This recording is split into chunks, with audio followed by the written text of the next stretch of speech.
ଆମେ ସବୁ ସନ୍ଧ୍ୟାରେ ଘରୁ ବାହାରିଲୁ ରେଡି ହୋଇ ଧନୁଯାତ୍ରା ବୁଲିବା ପାଇଁ। ରାସ୍ତାରେ ଟିକେ ଟିକେ ଶୀତ ଲାଗୁଥିଲା, କିନ୍ତୁ ଝିଅ ପୁଅର ଏକ୍ସାଇଟମେଣ୍ଟ ଦେଖି ମନ ଭିତରେ ଖୁସିର ଉଷ୍ଣତା ଭରି ଯାଉଥିଲା। ପହଞ୍ଚିଲୁ ଧନୁଯାତ୍ରା ହେଉଥିବା ଜାଗାରେ। ଚାରିଆଡେ ଆଲୋକ, ଶବ୍ଦ, ଲୋକଙ୍କର ଭିଡ। ମୋ ଝିଅ ଆଖି ତ ସିଧା ମିକି ମାଉସ ପାଖରେ। ମନେ ମନେ କହୁଛି, ମାମା ଏତେ ତ ନ ଡେଇଁଲେ ମୁଁ ଘରକୁ ଯିବିନି। ଆମେ ଦୋକାନ ସବୁ ବୁଲିଲୁ। ଝିଅ କହୁଛି ଏଟା ନେବି ସେଟା ନେବି। ମୁଁ ଭାବୁଛି ଦୋକାନଟାକୁ କିଣି ନବ। ଶେଷରେ ଆମେ ସବୁ ଛୋଟ ଛୋଟ ଜିନିଷ କିଣିଲୁ। ତାପରେ ମୋ ଝିଅ ଆଗେ ଯାଇ ମିକି ମାଉସ ପାଖରେ ପହଞ୍ଚିଗଲା। ସେ ଡେଇଁଲା, ତା ଡାଡି ଜଗିଥାନ୍ତି। ଆମେ ମା ପୁଅ 2 ଜଣ ଯାକ ଟିକେ ଯାଇ ବୁଲିଲୁ। 5 ଟଙ୍କାରେ ଏତେ ଜିନିଷ, ଲୋକଙ୍କର ଭିଡ ଏମିତି ଲାଗୁଛି ଫ୍ରି ମିଳୁଛି। ମିକି ମାଉସ ଡେଇଁ ସାରିବା ସଙ୍ଗେ ସଙ୍ଗେ ମୋ ଝିଅ କହିଲା, ମାମା ମୁଁ ଏଇ ଦୋଳିରେ ବସିବି।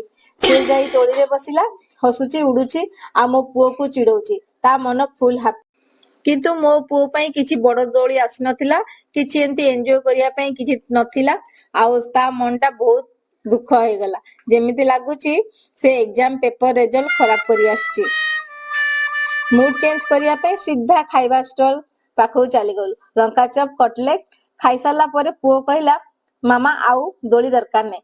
ଏଥର ଧନୁଯାତ୍ରା ଝିଅ ଫୁଲ ଏନ୍ଜୟ, ପୁଅ ଫୁଲ ଏଡଜଷ୍ଟ, ଆଉ ଆମେ ଫୁଲ ଟାୟାର୍ଡ, ପକେଟ ଏମ୍ପଟି, ହାର୍ଟ ଫୁଲ। ଭିଡିଓ ଭଲ ଲାଗିଲେ ଲାଇକ୍, ସେୟାର ନିଶ୍ଚିନ୍ତ। ଜୟ ଜଗନ୍ନାଥ।